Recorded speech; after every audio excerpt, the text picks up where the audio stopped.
आइए मध्यकालीन भारत को आगे बढ़ाते हुए आज हम लोग सूफी आंदोलन की ओर चलते हैं। सूफी आंदोलन की ओर पृष्ठभूमि को देखते हैं कि सूफी आंदोलन कैसे हुआ भारत में। तो सूफी आंदोलन, ठीक है, देखिए सूफी आंदोलन क्या है। अरबी शब्द सूफ से बना है। सूफ का मतलब होता है ऊनी वस्त्र, तो सूफी उससे बना है। इस्लाम के उदारवादी, रहस्यमय व संगीतमय प्रचारक, ठीक है, से इनका लगाव है। सूफी का मतलब होता है इस्लाम में उदारवादी, रहस्यमय वादी और संगीतमय प्रचारक। 9वीं सदी में बसरा, इराक में एक शहर है, बसरा इराक में सूफी मत का प्रारंभ हुआ। अगर आप पूछे कि सूफी जो मत वो कहाँ प्रारंभ हुआ, तो कहेंगे इराक का शहर बसरा, वहाँ पे सूफी मत का प्रारंभ हुआ, ठीक है। और भारत में सूफी संत जो थे वो शेख अली हुजवीरी गजनबी भारत में थे। कौन थे भारत में सूफी संत? कौन थे? शेख अली थे हुजबीरी गजनबी, उनको गजनबी भी कहा जाता था। शेख अली याद रख सकते हैं आप, शॉर्ट में अगर याद रखना हो तो याद रखते हैं। भारत में सूफी संत थे शेख अली हुजबीरी। शेख अली हुजबीरी जो है भारत में सूफी संत थे, शेख अली हुजबीरी, ठीक है। राबिया जो है, राबिया प्रथम महिला सूफी संत का नाम था राबिया। शब्दावली, जैसे सूफियों में कुछ शब्दावली है जिससे आपको प्रॉब्लम आती है, जैसे पीर का मतलब होता है गुरु। उसके बाद है मुरीद का मतलब होता है शिष्य। महदी का मतलब होता है मसीहा। खानकाह का मतलब होता है सूफी संत का निवास स्थान। ये ज़रूर पोटेंशियल ध्यान दीजिएगा। पीर का मतलब गुरु होता है, मुरीद का मतलब शिष्य होता है, महदी मतलब मसीहा होता है, खानकाह मतलब सूफी संत का निवास स्थान होता है। सूफी मत का विभाजन कैसे हुआ इसको हम लोग समझते हैं। सूफी मत का जो विभाजन हुआ उसको हम लोग समझने का प्रयास करते हैं। सूफी संप्रदाय देखिए तो एक होता है बासारा, यानी जो इस्लामी कानून के समर्थक होते हैं, वो होते हैं बेसारा, जो इस्लामी कानून से मुक्त होते हैं, यानी इस्लामी कानून को मानकर जो चलता है उसको बोलते हैं बासारा, और जो इस्लामी कानून को मानता नहीं है, उससे मुक्त होकर के काम करता है, उसे बेसारा बोलते हैं। तो बासारा में हम बात करें तो चिश्ती सिलसिला भारत में संस्थापक थे इसके ख्वाजा मुईनुद्दीन चिश्ती। चिश्ती सिलसिला के भारत में संस्थापक कौन थे? ख्वाजा मुईनुद्दीन चिश्ती। फिर है नक्शबंदी सिलसिला, जिसके संस्थापक थे ख्वाजा बहाउद्दीन। नक्शबंदी के कौन थे? ख्वाजा बहाउद्दीन। फिर हम बात करते हैं सुहरावर्दी सिलसिला। सुहरावर्दी के संस्थापक थे शहाबुद्दीन सुहरावर्दी। और कादरी सिलसिला के थे शेख अब्दुल कादिर गिलानी। फिर से मैं आपको समझाता हूँ। एक यहाँ पर आप देख रहे हैं कि सूफी संतों द्वारा उर्दू भाषा का जन्म हुआ था। सूफी संप्रदाय की बात कर रहे हैं तो सूफी संप्रदाय दो पार्ट में बट गया। एक तो आपने देखा, एक का नाम है बासारा, एक है बासारा जो इस्लामी कानून के समर्थक है, एक है बेसारा जो इस्लामी कानून से मुक्त है। अब उसमें हम बात करें तो चिश्ती सिलसिला का कौन है? भारतीय संस्थापक ख्वाजा मुईनुद्दीन चिश्ती। नक्शबंदी सिलसिला के संस्थापक है ख्वाजा बहाउद्दीन। सुहरावर्दी के हैं ख्वाजा शहाबुद्दीन सुहरावर्दी। कादरी सिलसिला के हैं शेख अब्दुल कादिर गिलानी। अब इसको हम लेके चलते हैं दक्षिण भारत में बुरहान हीन गरीब उनको कहा जाता है, ले जाने वाले थे। मतलब इस व्यवस्था को दक्षिण भारत में इस व्यवस्था को ले जाने वाला, दक्षिण भारत में चिश्ती सिलसिला को ले जाने वाला कौन थे? तो दक्षिण भारत में बुरहान ले जाने वाले थे, हीन गरीब बोलते हैं, और गेसूद राज ले जाने वाले थे। उत्तर भारत की बात करें तो ख्वाजा बख्तियार काकी, फिर बाबा फरीद, फिर हजरत निजामुद्दीन औलिया, फिर हजरत अलाउद्दीन साबिर, और फिर आगे है नासिरुद्दीन चिराग देहलवी। अब ये उत्तर में देखिए ये पूरा, जैसे ख्वाजा बख्तियार काकी, तो काकी हो गए, मेन हो गए। काकी का चेला कौन हो गया? बाबा, मतलब मेन काकी हो गए, मेन गुरु काकी का चेला बाबा का चेला हजरत निजामुद्दीन औलिया, यानी बाबा फरीद के शिष्य हो गए निजामुद्दीन औलिया। इसके हजरत निजामुद्दीन औलिया के शिष्य हो गए हजरत अलाउद्दीन साबिर हो गए, और उनके शिष्य हो गए नासिरुद्दीन चिराग देहलवी हो गए। तो ये पूरा आप क्रम याद रखिएगा, काफ़ी इंपॉर्टेंट है। ख्वाजा बख्तियार काकी, बाबा फरीद, हजरत निजामुद्दीन औलिया, उनके शिष्य हो गए बाबा फरीद के, औलिया के शिष्य हो गए हजरत अलाउद्दीन साबिर, नासिरुद्दीन चिराग देहलवी उनके शिष्य हो गए। हम चिश्ती सिलसिले का पूरा कहानी जानते हैं। तो चिश्ती सिलसिले का परिचय, संस्थापक थे ख्वाजा उस्मान हारूनी के शिष्य ख्वाजा मुईनुद्दीन चिश्ती मोहम्मद गोरी, ठीक है। तो चिश्ती सिलसिला के संस्थापक कौन है? चिश्ती सिलसिला के संस्थापक है ख्वाजा उस्मान हारूनी के शिष्य ख्वाजा मुईनुद्दीन चिश्ती। केंद्र था अजमेर में, ख्वाजा मुईनुद्दीन चिश्ती की दरगाह भी अजमेर में आप जानते हैं।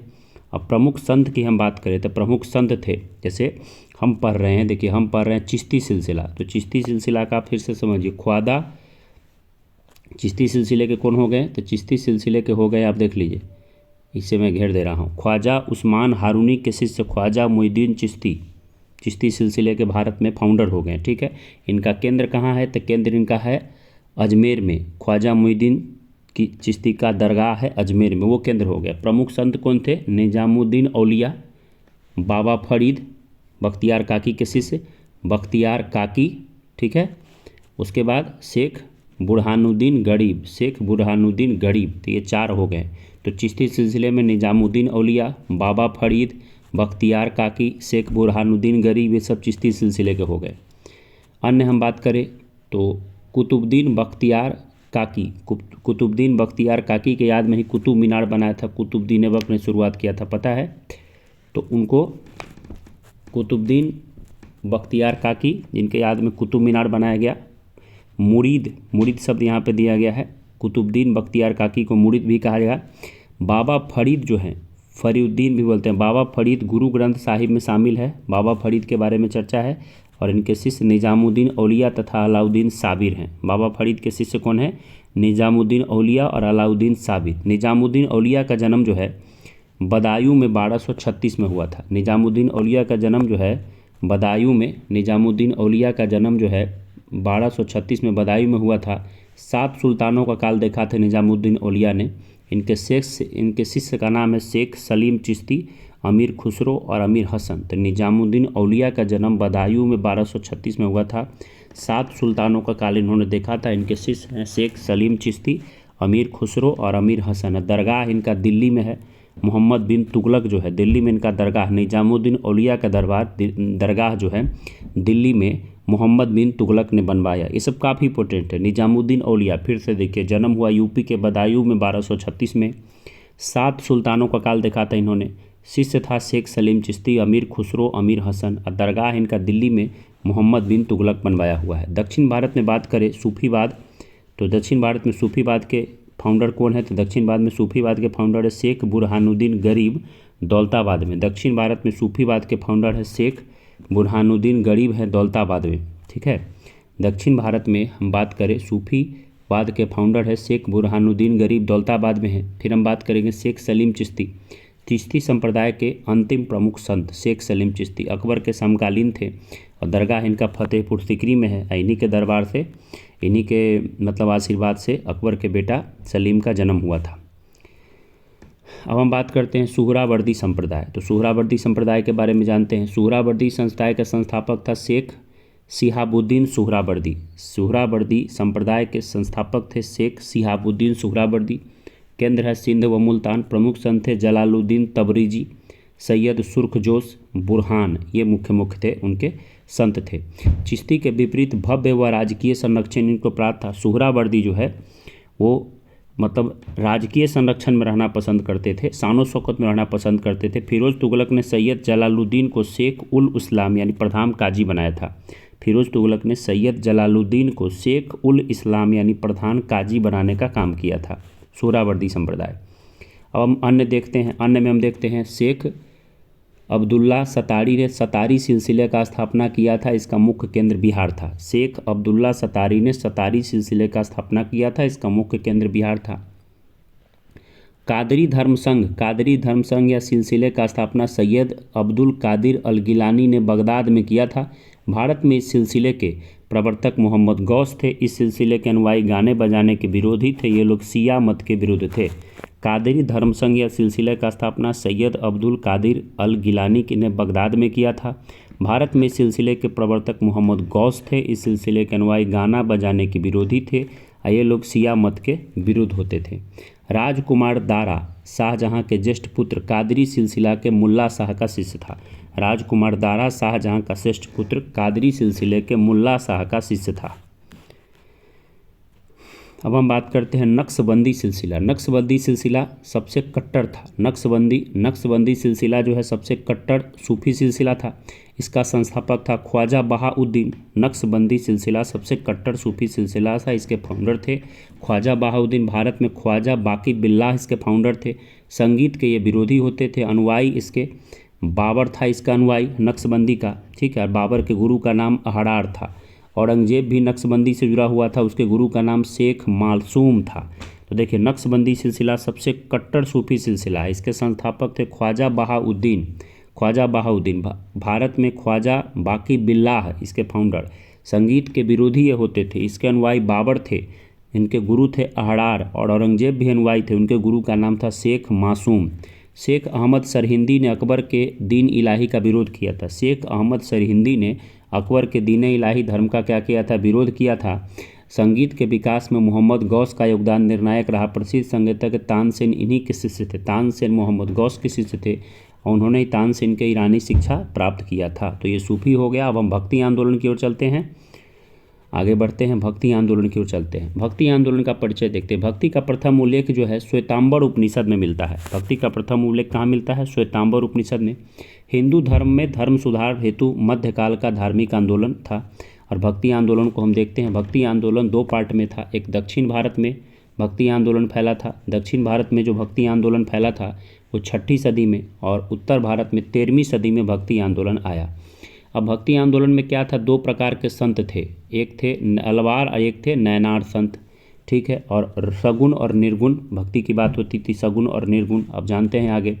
अब बकते हैं भक्ति आंदोलन की विशेषताओं की ओर हम चलते हैं। भक्ति आंदोलन की विशेषता में हम चलते हैं तो ये एकेश्वरवाद में विश्वास करते थे, बाह्य आडंबर का विरोध करते थे, वर्ण व्यवस्था का विरोध करते थे, जाति पाति का, मानव सेवा पे बल देते थे, स्थानीय भाषाओं का प्रयोग करते थे ताकि लोग वहाँ पर आसानी से समझ सकें, गुरु के महत्व में वृद्धि था, आस्था और भक्ति पे ये बल देने का काम करते थे, ठीक है। दक्षिण भारत में भक्ति आंदोलन, दक्षिण भारत में भक्ति आंदोलन का आरंभ दक्षिण भारत से ही हुआ था, क्योंकि 6वीं शताब्दी में ही हुआ।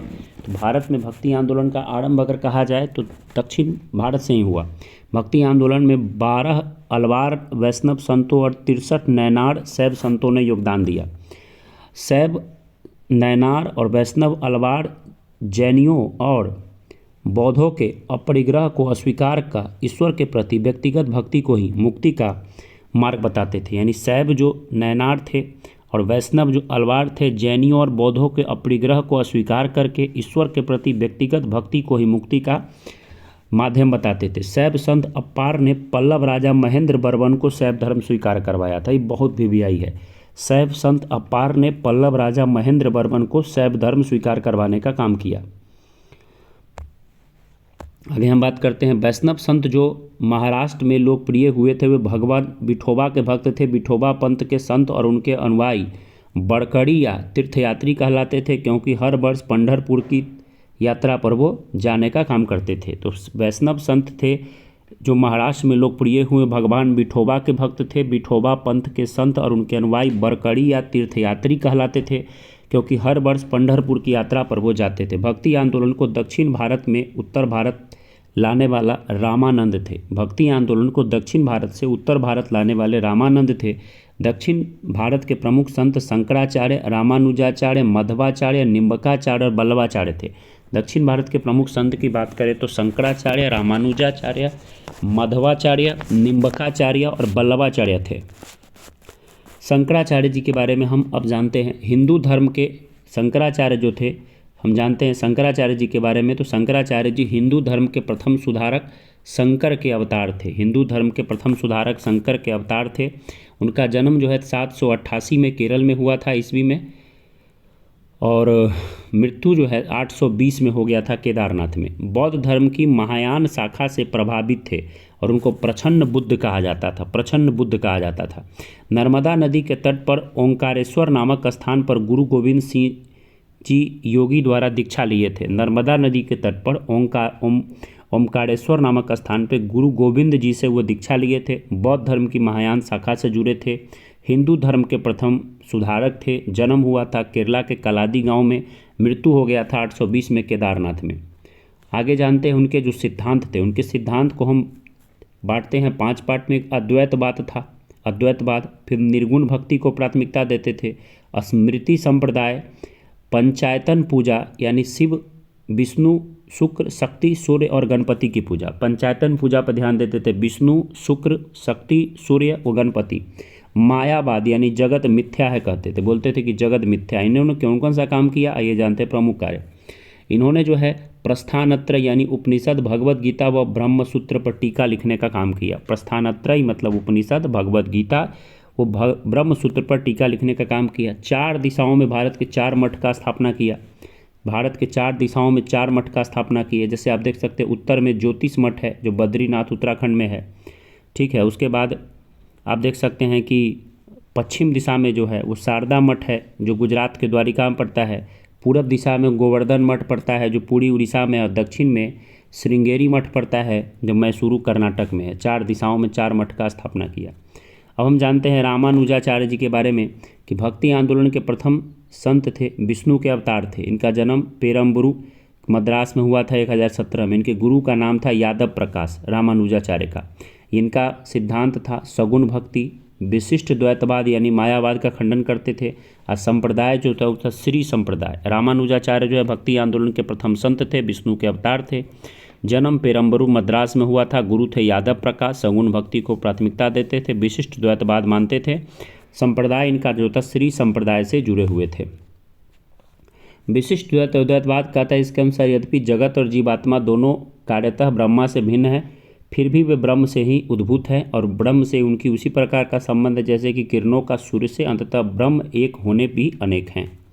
अब आते हैं रामानंद के बारे में जानते हैं। भक्ति आंदोलन को दक्षिण भारत से उत्तर भारत लाने वाले व्यक्ति हैं तो वो रामानंद जी हैं। भक्ति भारत को दक्षिण भारत से उत्तर भारत लाने वाले रामानंद।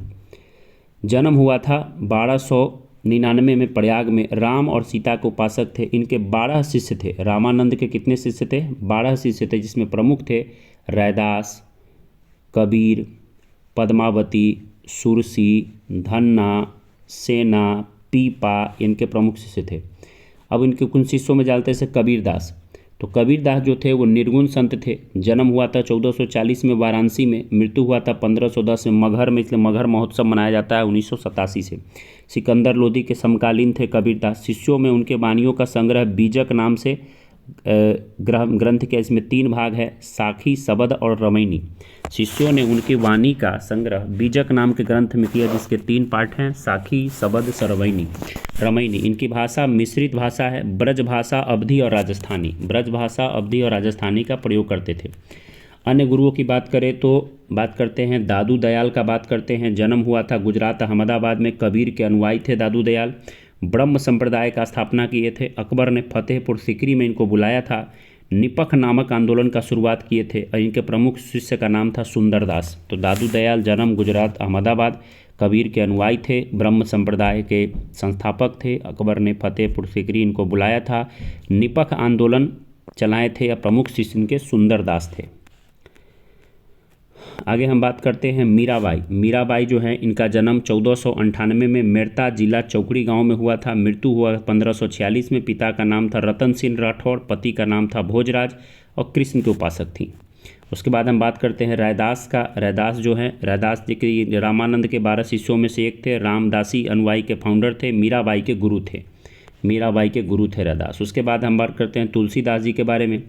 तो तुलसीदास जी जो हैं इनका जन्म हुआ था 1532 में राजापुर गांव, बांदा जिला, उत्तर प्रदेश में। अकबर और मेवाड़ के शासक राणा प्रताप के समकालीन थे।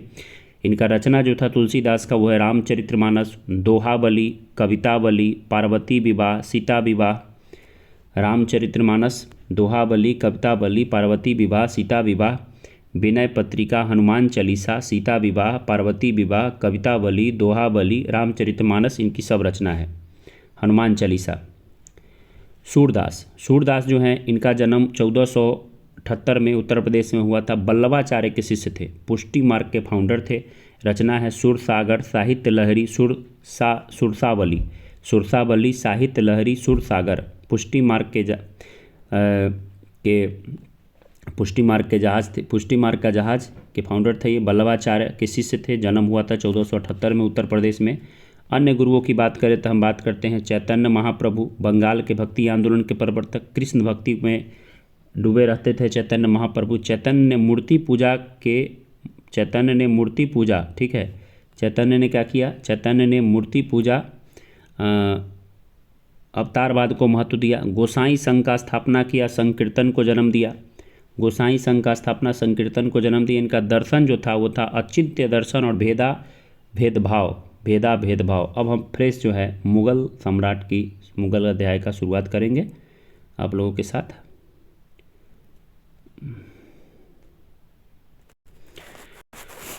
अब हम फ्रेश चैप्टर शुरू कर रहे हैं मुग़ल काल, ठीक है। मुग़ल काल के बारे में जानते हैं तो मुग़ल काल में जानते हैं फाउंडर बाबर का बेटा हुमायूं का बेटा अकबर का बेटा जहांगीर का बेटा शाहजहाँ का बेटा औरंगजेब। और उसके बाद हम बीच के और छोटे मोटे बहुत सारे राजा हैं उसको छोड़ते हुए अंतिम की बात करते हैं बहादुर शाह जफर, जो 1857 की क्रांति के बाद उनके दोनों पुत्रों को गोली मार करके सजा दे करके उनको जो है रंगून निर्वासित कर दिया जाता है। तो आइए हम शुरू करते हैं मुग़ल साम्राज्य। बहुत ही इंपॉर्टेंट चैप्टर है। परिचय। तैमूरलंग जो है मध्य एशिया में विशाल साम्राज्य बनाना चाहता था, लेकिन पूर्वी ईरान यानी सफवी वंश, पश्चिमी ईरान में ओटोमन वंश और मध्य एशिया में ट्रांसऑक्सियाना उज़्बेक वंश, ठीक है, ये तीनों में तैमूरलंग जो है मध्य एशिया में विशाल साम्राज्य बनाना चाहता था, लेकिन पूर्वी ईरान में सफवी वंश, पश्चिमी ईरान में ओटोमन वंश और मध्य एशिया जिसको ट्रांसऑक्सियाना बोलते हैं वहीं से उज़्बेक वंश में फरगना में बाबर का क्या हुआ था, जन्म हुआ था। फरगना में बाबर का जन्म हुआ था। बाबर जो है तुर्की चगताई शाखा से जुड़ा हुआ था। तुर्की के चगताई शाखा से बाबर जुड़ा था और बाबर सुन्नी मुसलमान था। और मुग़ल में पद पादशाही यानी बादशाह का पद, इससे पहले आप गुलाम वंश में बादशाह का पद नहीं देखते थे, ठीक है। गुलाम वंश में आप जो है देखते थे कि बादशाह का कहीं चर्चा नहीं है, मुग़ल वंश में आकर के बादशाह का चर्चा होता है, ठीक है। तो बादशाह यहाँ पर पद पादशाही का बाबर ने बादशाह का पद लेने का काम किया। अब हम जानते हैं कि ज़हीरुद्दीन मोहम्मद बाबर का परिचय जानते हैं, संपूर्ण परिचय। तो मुग़ल वंश का फाउंडर है। जन्म हुआ था 1483 में फरगना में, ठीक है। पिता का नाम था उमर शेख मिर्ज़ा। पिता के तरफ से ये तैमूर था और माता के तरफ से कुतलुग खानम यानी चंगेज खां का वंशज था। लेकिन चंगेज खां थोड़ा ज़्यादाताई टाइप का व्यक्ति था, इस कारण वो उमर शेख तैमूर अपने आप को ये मानता था। तो जन्म 1483 में फरगना में और पिता उमर शेख तैमूर वंश से और माता जो है कुतलुग खानम चंगेज खां के वंश से बिलोंग करती थी, यानी माता के तरफ से चंगेज खां, पिता की तरफ से उमर शेख तैमूर का वंशज था ये। आगे बात करते हैं उपाधियाँ। तो इसने गाजी खानवा का युद्ध जीतने के बाद जो है राणा सांगा के जब खानवा का युद्ध जब ये 27 में जीता है तो गाजी का उपाधि लेता है। फिर ये मिर्ज़ा का उपाधि लेता है, बादशाह का उपाधि लेता है, कलंदर व खकान का। पानीपत जीतने के बाद पानीपत का लड़ाई 1526 में जीता है तो कलंदर व खकान का उपाधि लेता है। तो गाजी का उपाधि कब लेता है, खानवा का युद्ध जीतने के बाद मिर्ज़ा का उपाधि लेता है, फिर बादशाह का उपाधि लेता है, कलंदर व खकान का उपाधि पानीपत का युद्ध जीतने के बाद लेता है। आत्मकथा तुजुके बाबरी, बाबरनामा जो तुर्की भाषा में, इसकी आत्मकथा जो है तुजुके बाबरी है, ठीक है, जो तुर्की भाषा में है। परीक्षा में बार बार ये आता है, इसको आप इंपॉर्टेंट करके याद रखेंगे। फिर इसके समकालीन जो शासक थे, विजयनगर में कृष्णदेव राय इसी के समय शासक था। दिल्ली में इसी के समय में इब्राहिम लोदी था। इसी इब्राहिम लोदी को 1526 में पानीपत के युद्ध में हरा करके ये मुग़ल वंश का नींव डाला था। फिर मालवा में इसके समय महमूद शाह द्वितीय शासन कर रहा था। मेवाड़ में राणा सांगा शासन कर रहे थे। राणा सांगा को और विजयनगर साम्राज्य के कृष्णदेव राय को इसने महान शासक बताया है। और बंगाल में नुसरत शाह शासन कर रहा था। विजयनगर में कृष्णदेव राय, दिल्ली में इब्राहिम लोदी, मालवा में महमूद शाह द्वितीय, मेवाड़ में राणा सांगा और बंगाल में नुसरत शाह शासन कर रहे थे इसके टाइम में। प्रारंभिक युद्ध के बारे में जानते हैं। सबसे पहले इसने जो सर ए पुल का युद्ध 1501 में लड़ा था। सर ए पुल का युद्ध कब लड़ा था? ये सर ए पुल का युद्ध लड़ा था 1501 में। 1501 में सर ए पुल का युद्ध लड़ा था। बाबर जो है समरकंद हार गया और 1504 में काबुल पर अधिकार कर लिया। समरकंद तो हार गया लेकिन 1504 में काबुल पर अधिकार कर लिया। और उज़्बेक शासक शैबानी खां को युद्ध में तुगलकमा पद्धति का प्रयोग किया था। ये तुगलकमा पद्धति है, इसका बाबर नहीं प्रयोग किया है पहली बार उज्बेक शासक शैबानी खां जो है, पहली बार जो उज्बेक शासक है जिसका नाम है देख लीजिए शैबानी खां, उसी ने युद्ध में तुगलकमा नीति का प्रयोग किया था। सबसे पहले अफगानिस्तान में जो सरे पुल का युद्ध 1501 में हुआ था, जिसमें बाबर क्या हुआ था, हार गया था, ठीक है, इस युद्ध में, और वहीं से शैबानी खां से ये तुगलकमा युद्ध का पद्धति सीखा था। अब इसके भारत में जानते हैं इसके कारनामे। तो भारत में बाबर ने 5 बार आक्रमण किया, ठीक है। प्रथम आक्रमण 1519 में यूसुफ जाई जाति के विरुद्ध किया था, ये 1519 में यूसुफ जाई जाति के विरुद्ध। उसके बाद 5वां आक्रमण इसका 1526 में था, पानीपत का प्रथम युद्ध, ठीक है। कारण क्या था, पश्चिम एशिया में प्रतिकूल परिस्थितियाँ थी जहाँ यह हार जाता था। काबुल से इसको इनकम था नहीं, क्योंकि बर्जर ज़मीन था वहाँ, तो जानते हैं रेगिस्तानी ज़मीन है, कुछ उपजता नहीं है, कंकर पत्थर है, तो काबुल से इनकम हो नहीं रहा था। भारत में केंद्रीय शक्ति का अभाव था, ठीक है। अब इसने जो भारत में लगातार 4 युद्ध लड़े, इस चारों युद्ध को हम जानते हैं। अपना ट्रिक क्या है, जो पान खा और चल घड़, पान खा चल घड़। देखिए पानीपत का युद्ध, देखिए पानीपत का युद्ध 21 अप्रैल 1526 को इब्राहिम लोदी या बाबर के बीच, जिसमें बाबर विजय हुआ। खानवा का युद्ध 17 मार्च 1527 को राणा सांगा और बाबर के बीच में, जिसमें जिहाद का नारा दिया, बाबर विजयी हो गया। चंदेरी का युद्ध 29 जून 1528 को मेदिनी राय और बाबर के बीच में बाबर विजय हो गया। घांघेरी का युद्ध 6 मई 1529 को अफगानों और बाबर के बीच, जिसमें बाबर विजयी हुआ। बाबर चारों युद्ध जीता, कहीं भी हारा नहीं, ठीक है, चारों युद्ध जीता, कहीं भी हारा। पान खो चल घड़, पानीपत, खानवा, चंदेरी, घंघेरी। पानीपत का युद्ध 21 अप्रैल 1526 इब्राहिम लोदी बाबर के बीच। खानवा का युद्ध 17 मार्च 1527 राणा सांगा और बाबर के बीच। चंदेरी का युद्ध 29 जनवरी 1528 मेदिनी राय और बाबर के बीच। घाघरा का युद्ध 6 मई 1529 अफगानों और बाबर के बीच बाबरी विजय हुआ, एक भी युद्ध ये हारा नहीं। अब हम बात करते हैं, आगे बात करते हैं भेरा का युद्ध 1519 में। भेरा का युद्ध 1519 में यूसुफ जाई जाति के विरुद्ध लड़ा, पहली बार तोप का प्रयोग किया। ये भेरा का युद्ध 1519 में यूसुफ जाई जाति के विरुद्ध लड़ा था, पहली बार तोप का प्रयोग किया था।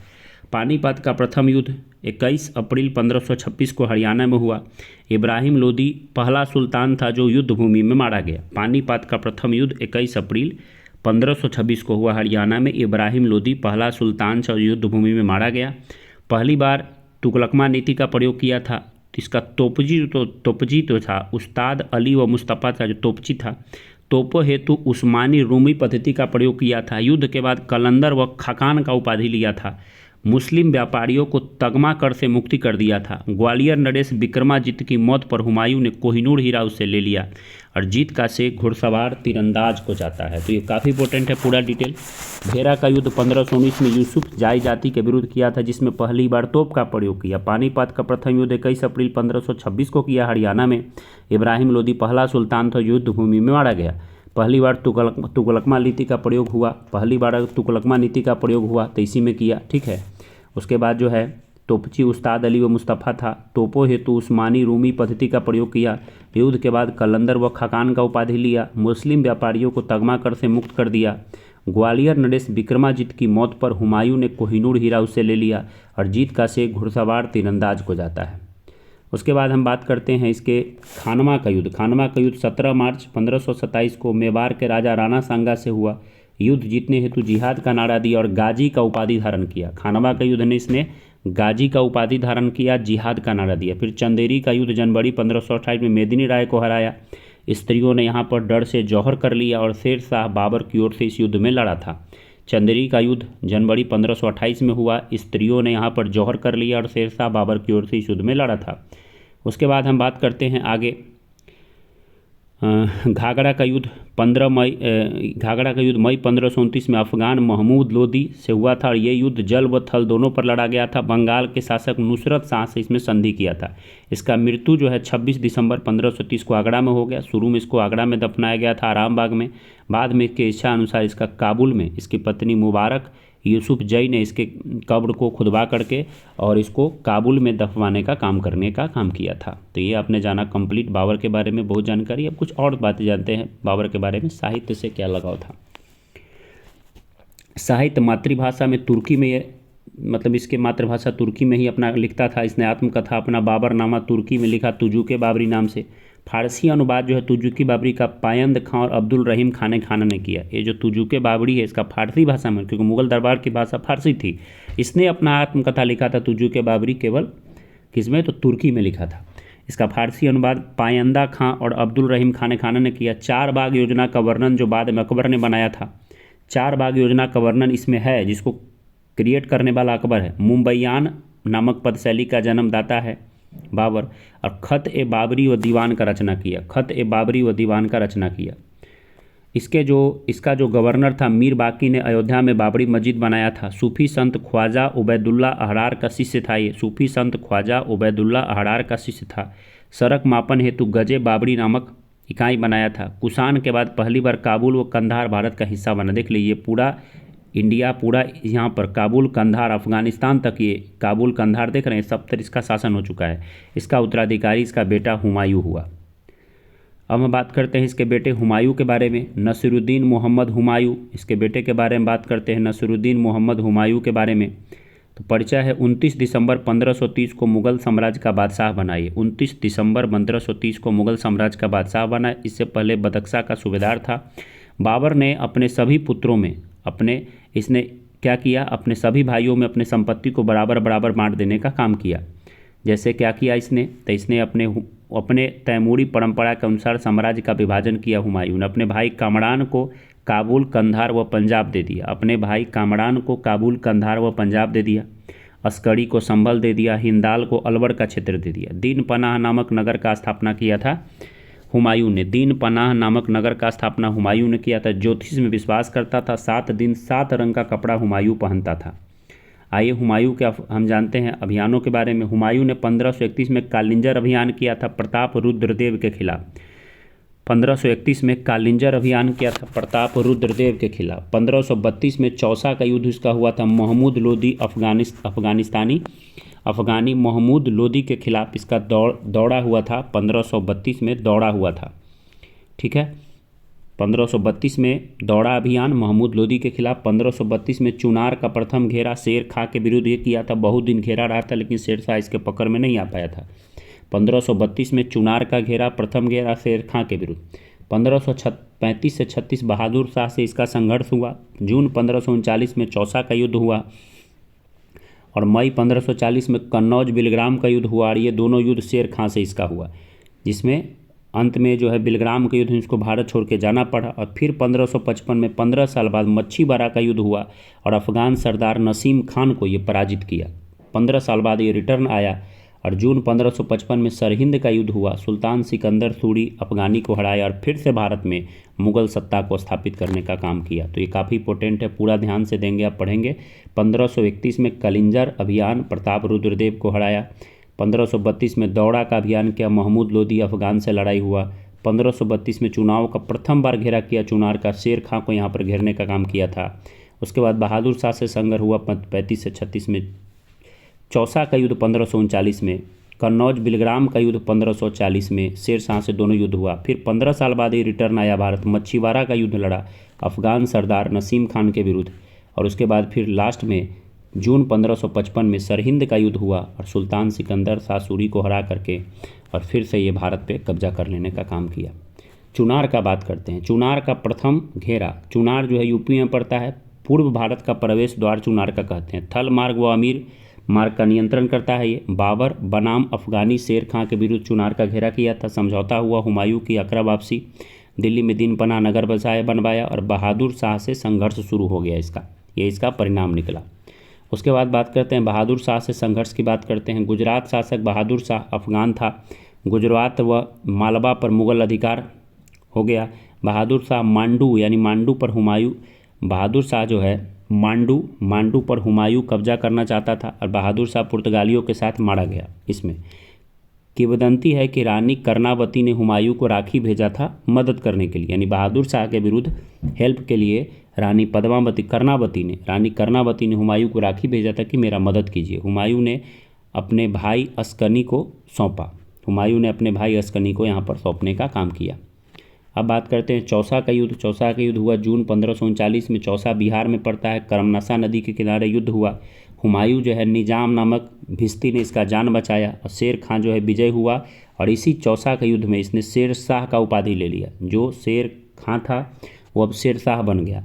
और ये करमनासा नदी में डूब के जब मर रहा था, इसका जान जब निजाम नामक चिश्ती ने बचा लिया, तो इस खुशी में इसने निजाम को एक दिन का राजा बनाया। तो उसने चमड़े का सिक्का ढाला था और एक दिन का सुल्तान बनने का काम किया था। निजाम नामक भिस्ती को इसने एक दिन का सुल्तान बना दिया, और ये हुमायूं की सबसे बड़ी भूल थी। नोट क्या है, हुमायूं की सबसे बड़ी ये भूल थी। अब बात करते हैं कन्नौज। 1540 में कन्नौज बिलग्राम का युद्ध। हुमायूं हिंदाल अस्कनी कई वर्षों तक सिंध में भटका। इस युद्ध का परिणाम हुआ क्योंकि इसको भारत खाली करके जाना पड़ा, और हिंदाल के आध्यात्मिक गुरु मीर अली की पुत्री हमीदा बानो बेगम से ये निकाह कर लिया। ईरान के शाह दरबार में शरण ली और 1543 में काबुल व कंधार पर पुनः इसका अधिकार हुआ। शेर शाह अफगान विजय हुआ और भारत में द्वितीय अफगान साम्राज्य का स्थापना हुआ। द्वितीय अफगान साम्राज्य का स्थापना भारत में हो गया। 1545 काबुल व कंधार पर पुनः इसका वापसी हुआ। उसके बाद हम बात करते हैं मृत्यु व अन्य तथ्य। तो मृत्यु जो है दीन पनाह भवन के पुस्तकालय से गिरने से मृत्यु हो गया हुमायूं का। दफन दिल्ली के हाजी बेगम द्वारा, दिल्ली में दफन हो गया हाजी बेगम के द्वारा। उत्तर भारत की वास्तु शैली में नए दौर का प्रारंभ हुआ। संगमरमर का गुंबद बनाने का काम हुआ, और हुमायूं नामा गुलबदन बेगम की रचना है। हुमायूं के बारे में इतिहासकार लेनपुल कहते हैं, हुमायूं गिरते पड़ते जीवन से मुक्त हो गया, ठीक उसी तरह जिस तरह तमाम जिंदगी वह गिरते गिरते चल रहा था। अब हम बात करते हैं शेर शाह सूरी के बारे में। शेर शाह, इस्लाम शाह, फिरोज शाह और मोहम्मद शाह, ये चार इसके हैं। शेर शाह, उसका बेटा इस्लाम शाह, फिर फिरोज शाह, फिर मोहम्मद शाह। शेर शाह के बारे में बात करते हैं। 67 वर्ष की आयु में 1540 में दिल्ली में सूर वंश का स्थापना किया। जन्म हुआ था 1472 में, जौनपुर में जन्म हुआ था। बचपन का नाम फरीद था। पिता जो है सासाराम के जमींदार थे। उपाधियाँ शेर खां था, क्योंकि बिहार सूबेदार बहार खां लोहानी द्वारा शेर खां का उपाधि दिया था। बिहार के सूबेदार बहार खां लोहानी के द्वारा इसको शेर खां का उपाधि दिया गया था। हजरत आला का उपाधि दिया गया था। शेर शाह 1539 में चौसा के युद्ध के बाद शेर शाह बन गया था शेर खां से।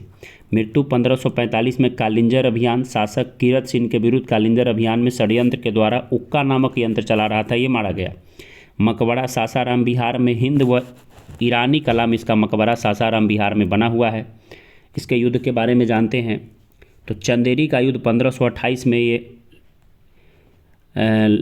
उसमें भाग लिया था, और ये किसका साथ दिया था चंदेरी के युद्ध में जानते हैं कि बाबर का साथ दिया था। चंदेरी का युद्ध 1528 में मुगलों की ओर से लड़ा था। चौसा का युद्ध 1539 में उसी मुगल हुमायूं को हराया था जो बाबर का बेटा था। फिर बिलग्राम के युद्ध में हुमायूं को हराया 1540 में।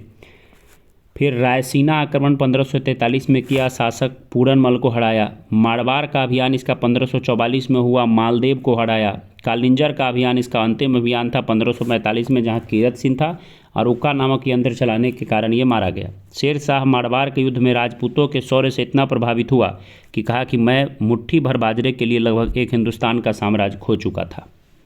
ठीक है, तो इसने मारवाड़ के युद्ध में 1544 में मालदेव के विरुद्ध ये कहा था कि मुट्ठी भर बाजरे के चक्कर में मैं पूरा हिंदुस्तान का साम्राज्य खो बैठा। शेर शाह का हम आर्थिक सुधार की बात करते हैं।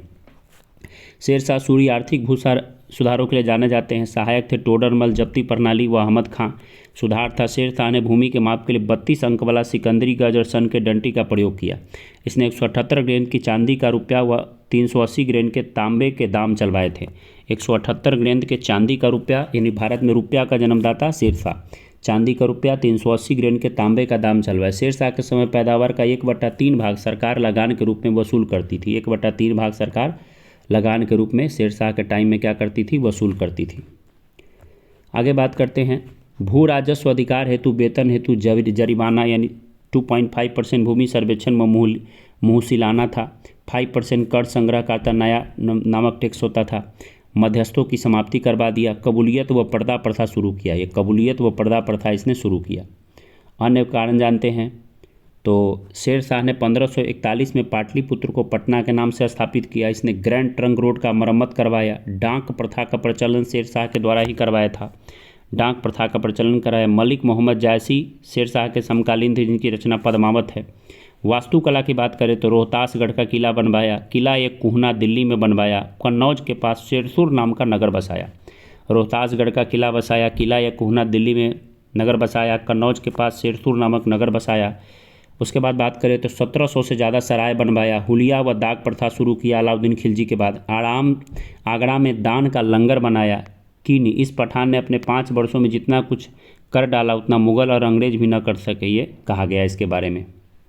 अब हुमायूं का जो रिटरेशन होता है, वापसी होता है, उसके बारे में हम जानते हैं। हुमायूं ने शेर शाह से हारने के बाद जीवन सिंध में बिताया। 1541 में सिया गुरु बीर बाबा दोस्त की पुत्री हमीदा बानो बेगम, अकबर की माँ, यानी उससे विवाह किया हमीदा बानो बेगम से। 1545 से 55 में काबुल, पेशावर व लाहौर पे कब्जा किया। 1545 से 55 के बीच में उसने काबुल, पेशावर व लाहौर पे कब्जा करने का काम किया। मई 1555 में अफ़गान सरदार नसीम खां से मच्छीबारा का युद्ध लड़ा ये, ठीक है। और जून 1555 में सिकंदर शाह से सरहिंद का युद्ध लड़ा, ठीक है। बैरम खां इसका मदद किया था। हुमायूं ने पंजाब व आगरा तक पहुंचने का काम किया। और 27 जनवरी 1556 को दीन पनाह महल दिल्ली के पुस्तकालय से गिरने से इसकी क्या हो गई, मृत्यु हो गई। अब हम बात करते हैं अकबर के बारे में। जलालुद्दीन मोहम्मद अकबर, जन्म हुआ था 15 अक्टूबर 1542 को। पिता का नाम हुमायूं, माता का नाम हमीदा बानो बेगम। स्थान राना बीर साल का महल, अमरकोट, सिंध। नाम था जलाल। शिक्षक का नाम था अब्दुल लतीफ़। हुमायूं की मृत्यु के बाद अकबर कलानौर पंजाब में था, ठीक है। 14 फरवरी 1556 को कलानौर में ईंट के सिंहासन पर राज्याभिषेक हुआ। 13 वर्ष और 4 माह का था।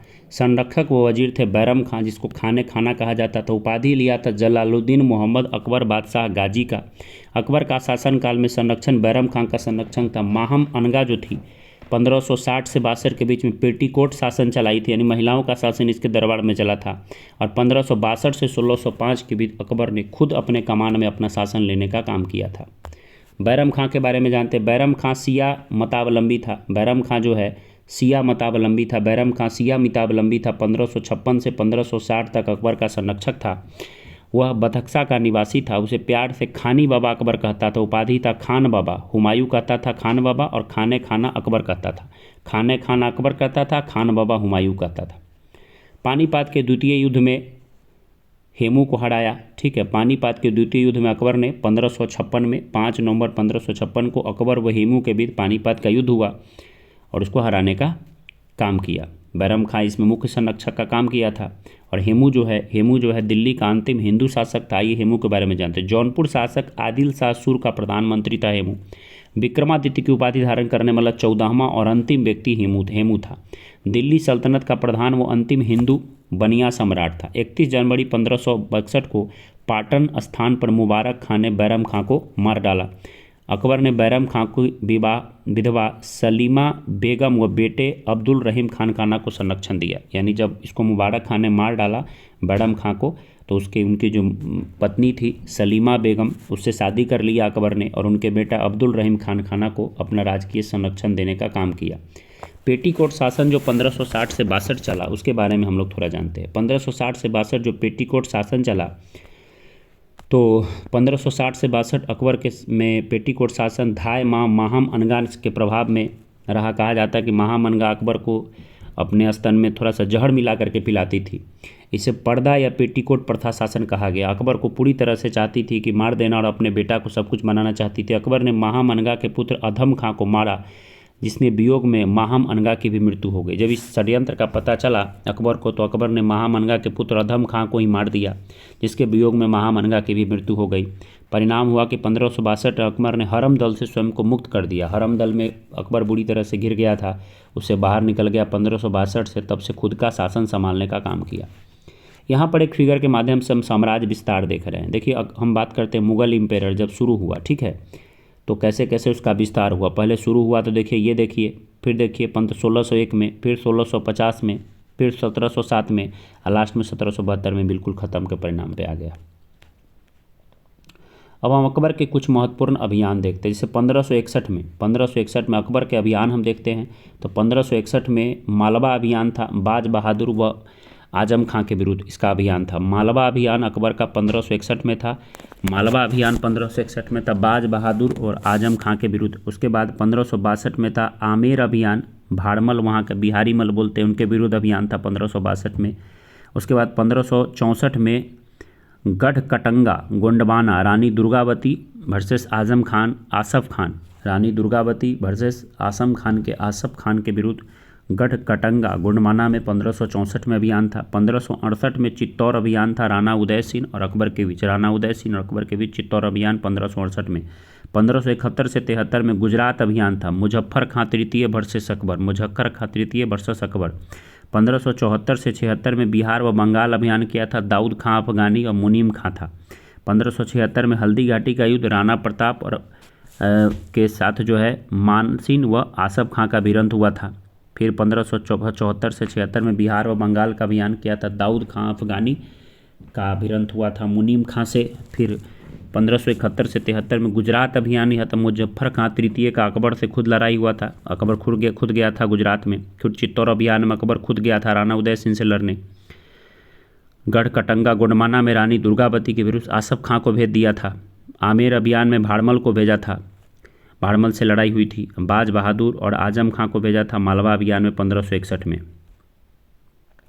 दक्षिण भारत अभियान की बात करते हैं तो खानदेश अली खां 1591 में स्वेच्छा से अधीनता स्वीकार कर लिए थे। वो दौलताबाद में शासन चांद बीबी कर रही थी और मुराद अब्दुल रहीम खान खाना और अबुल फजल अकबर सब मिलकर के वहाँ पर अभियान करने गए थे 1599 में। अहमदनगर में बहादुर शाह चांद बीबी 1600 ईस्वी में। असीरगढ़ अभियान इसका अंतिम अभियान था, मीरन बहादुर 1601 में अकबर का यह अंतिम अभियान था। असीरगढ़ के अभियान 1601 में मीरन बहादुर यहाँ पर था। फिर हम बात करते हैं प्रमुख अभियान मालवा अभियान। तो मालवा अभियान में मालवा शासक बाज बहादुर बनाम आजम खां के मध्य लड़ाई हुआ था। मालवा शासक बाज बहादुर और रानी रूपमती के काल में मांडू संगीत का केंद्र हुआ करता था। आमेर जयपुर से संधि। आमेर के शासक भारमल बिहारी मल ने बिना युद्ध के ही अकबर की अधीनता स्वीकार कर ली। प्रथम राजपूत शासक जिसने बिना ही लड़ाई के अकबर की अधीनता स्वीकार कर ली वो भारमल थे, बिहारी मल आमेर के शासक। पुत्री हरखाबाई जोधाबाई मरियम उजमैनी का विवाह अकबर से कर, जिनकी पुत्री को हरखाबाई नाम था, जोधाबाई नाम था, मरियम उजमानी का उपाधि अकबर ने दिया था। इसका शादी अकबर से करा दिया।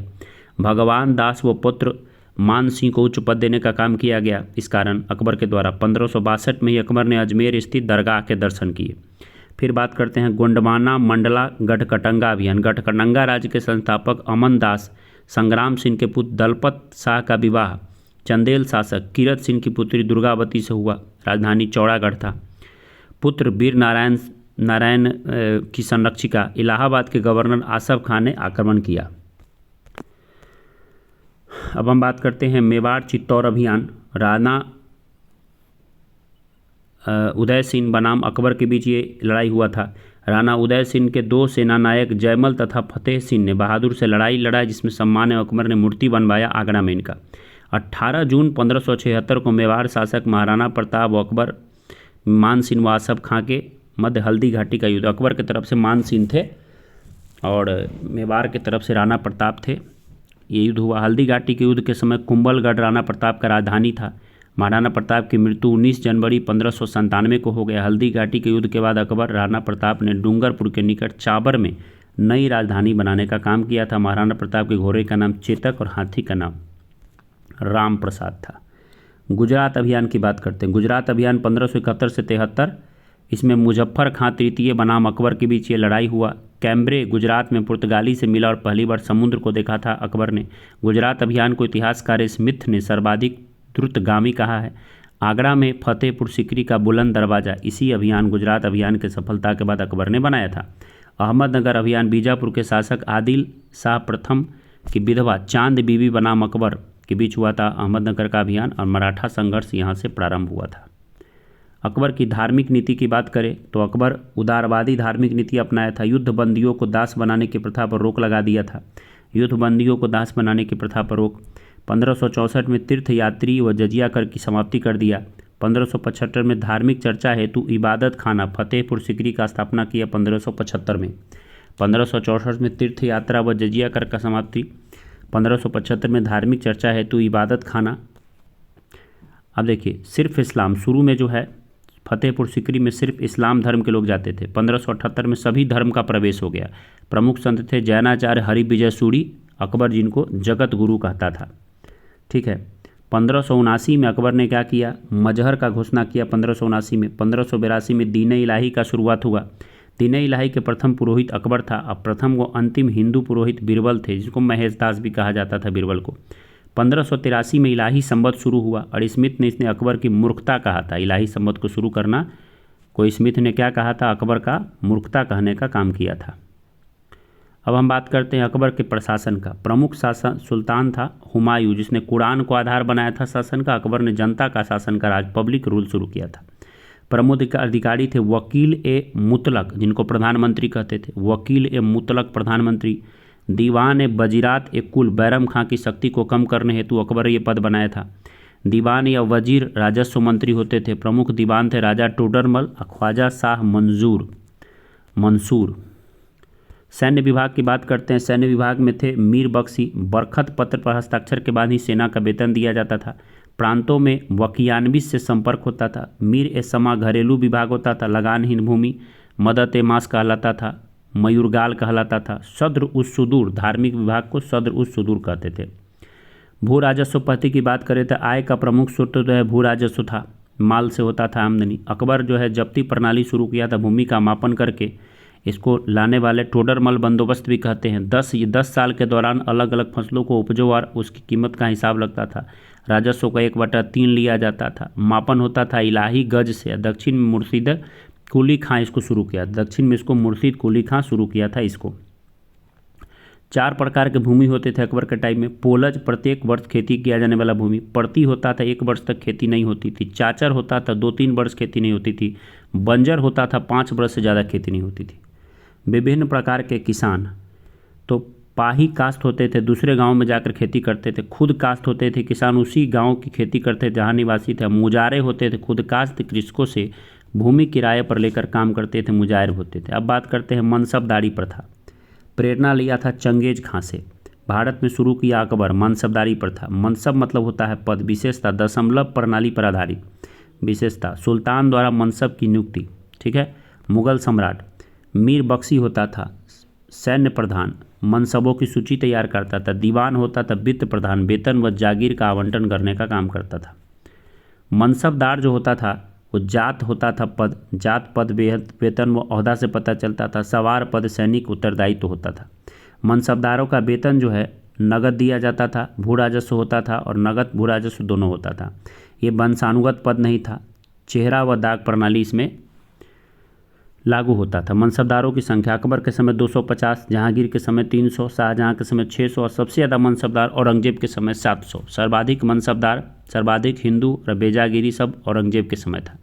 परिवर्तन जहांगीर ने शुरू किया था 2 अस्पा, सिंह अस्पा। जात में वृद्धि किए बिना वेतन वृद्धि। तो 2 अस्पा और सिंह अस्पा कौन शुरू किए थे? जहांगीर। 2 अस्पा और सिंह अस्पा। और शाहजहां वेतन की माहवारी प्रणाली शुरू किए थे, सुविधाओं में कमी कर दिए थे। अकबर के नवरत्न की बात करते हैं तो अकबर के दरबार में जो नवरत्न थे बीरबल, अबुल फजल, तानसेन, अब्दुल रहीम खाने खाना, मानसिंह, राजा टोडरमल, फैजी, हकीम हुकाम, मुल्ला दो प्याजा। कौन कौन थे अकबर के दरबार में नवरत्न की बात करें तो नवरत्न थे बीरबल थे, अबुल फजल थे, तानसेन थे, अब्दुल रहीम खाने खाना, मानसिंह थे, राजा टोडरमल, फैजी, हकीम हुकाम, मुल्ला दो प्याजा। ये नवरत्न थे अकबर के दरबार में। अब बात करते हैं कुछ और। बीरबल का जन्म जो है 1528 ईस्वी में कालपी के एक ब्राह्मण परिवार में हुआ था। इसके बचपन का नाम महेश दास था। बीरबल का जन्म जो है कालपी में हुआ था, मध्य प्रदेश में। कालपी के एक ब्राह्मण परिवार में हुआ था। बचपन का नाम महेश दास था। यूसुफ जाइयों के विद्रोह को दबाने के दौरान बीरबल की हत्या हो गई थी। अबुल फजल सूफी संत शेख मुबारक के पुत्र थे, जिनका जन्म 1550 में हुआ था। अकबरनामा व आईने अकबरी नामक ग्रंथ का रचना अबुल फजल ने किया था। तानसेन संगीत सम्राट तानसेन का जन्म 1506 में ग्वालियर में हुआ था। इसका असली नाम रामतनु पांडे था। इसका प्रमुख कृति था मियाँ की टोरी, मियाँ का मल्हार, मियाँ का सारंग, दरबारी कन्हार इत्यादि। तानसेन को संगीत सम्राट कहा जाता है। तानसेन को संगीत सम्राट कहा जाता है। अब्दुल रहीम खाने खाना तो यह बैरम खां के पुत्र थे। उसने तुर्की में लिखे बाबरनामा व फारसी में अनुवाद किया था। तुर्की में लिखे बाबरनामा का फारसी में अनुवाद अब्दुल रहीम खान खान ने, इन्हें खान खाना की उपाधि से सम्मानित किया गया था। मान सिंह, यह आमेर के राजा भारमल के पौत्र व भगवान दास के पुत्र थे। इन्होंने अकबर के साम्राज्य विस्तार में महत्वपूर्ण भूमिका निभाया। टोडरमल, इनकी प्रसिद्धि प्रमुख कारण इनकी द्वारा किया गया भूमि सुधार था। दीवाने अशरफ के पद पर रहकर इन्होंने भूमि सुधार करने का काम किया। फैजी, ये अबुल फजल के बड़े भाई थे। इन्होंने महाभारत व श्रीमद् भागवत गीता का फारसी में अनुवाद किया, फैजी ने। और उसके बाद है हकीम हुकाम, 8वें, ये अकबर के विश्वास पात्र थे। मुल्ला दो प्याजा अपनी बुद्धिमानी व वाटुकता के कारण नवरत्नों में शामिल हो गया था, मुल्ला दो प्याजा। अब हम जानते हैं अकबरकालीन साहित्य। तो राजकीय भाषा था फारसी। हिंदी साहित्य का स्वर्णकाल कहा जाता है अकबर के समय को। राजकीय कवि था फैजी। अबुल फजल अकबरनामा लिखा था। अनुवाद विभाग का स्थापना। पंचतंत्र का फारसी भाषा में अनुवाद जो है अबुल फजल ने अनबर ए सादात नाम से तथा मौलाना हुसैन फैजी ने यार ए दानिश नाम से किया था। पंचतंत्र का जो है फारसी भाषा में अनुवाद अबुल फजल ने अनबर ए सादात नाम से और मौलाना हुसैन फैजी ने यार ए दानिश नाम से किया था। हाजी इब्राहिम सरहदी अथर्ववेद का अनुवाद किए थे। मुल्ला शाह मोहम्मद राज तरंगनी का अनुवाद किए थे। अब्दुल रहीम खान खाना तुजुके बाबरी का अनुवाद किए थे। फैजी लीलावती का फारसी में अनुवाद किए थे। फैजी ने नल दैमंती सूरदास द्वारा रचित कथा का फारसी में अनुवाद कर उसका नाम सहेली रख दिया था। भागवत पुराण का अनुवाद फारसी में टोडरमल ने किया था। अब्दुल कादिर बदायूनी ने सिंहासन बतीसा का अनुवाद फारसी में किया था। विभिन्न उपाधियाँ। भगवान दास को अमीर उल उसरा का उपाधि मिला था। बीरबल को कवि प्रिय का उपाधि। नरहरि को महापात्र का उपाधि। अब्दुल रहीम खाना को सीरी कलम, अब्दुल समद को सीरी कलम और मोहम्मद हुसैन को जड़ी कलम कहा गया। और तानसेन को कंठ भरण बानी विलास का उपाधि दिया गया था। अबुल फजल ने अमेरिका की खोज का जिक्र किया है। अकबर से जुड़े अन्य तथ्य। अकबर के दरबार में प्रसिद्ध चित्रकार अब्दुल समद थे। दसवंत एवं बसावन अकबर के दरबार में चित्रकार थे। दसवंत व बसावन। अकबर के शासनकाल में प्रमुख गायक तानसेन, बाज बहादुर, स्वामी हरिदास, बाबा रामदास और बैजू बावड़ा थे। अकबर के समकालीन प्रसिद्ध सूफी संत शेख सलीम चिश्ती थे। स्थापत्य कला के क्षेत्र में अकबर की कृतियाँ।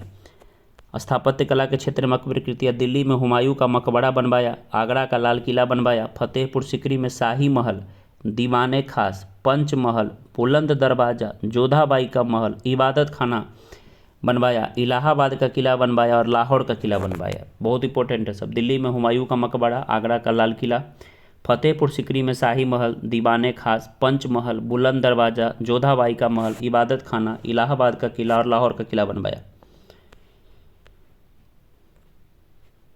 1602 में सलीम जहांगीर के निर्देश पर दक्षिण भारत की ओर से आगरा की ओर से आ रहे अबुल फजल को रास्ते में बीर सिंह बुंदेला नामक सरदार ने हत्या कर दिया। किसके ऑर्डर पर? सलीम के ऑर्डर पर, जहांगीर के ऑर्डर पर। 4 बाग बनाने की परंपरा का अकबर ने शुरू किया था, लेकिन जिक्र होता है हुमायूं के शुरू किया था इसने 4 बाग बनाने का परंपरा, लेकिन इसका वर्णन मिलता है किसमें? तो बाबरनामा में। अकबर जो है नगारा नामक वाद्य यंत्र बजाता था। अकबर की मृत्यु 16 अक्टूबर 1605 को आगरा के निकट सिकंदरा में हो गया और जहां इसको दफनाया गया। अब हम नेक्स्ट वीडियो में जहांगीर से आगे चर्चा करेंगे।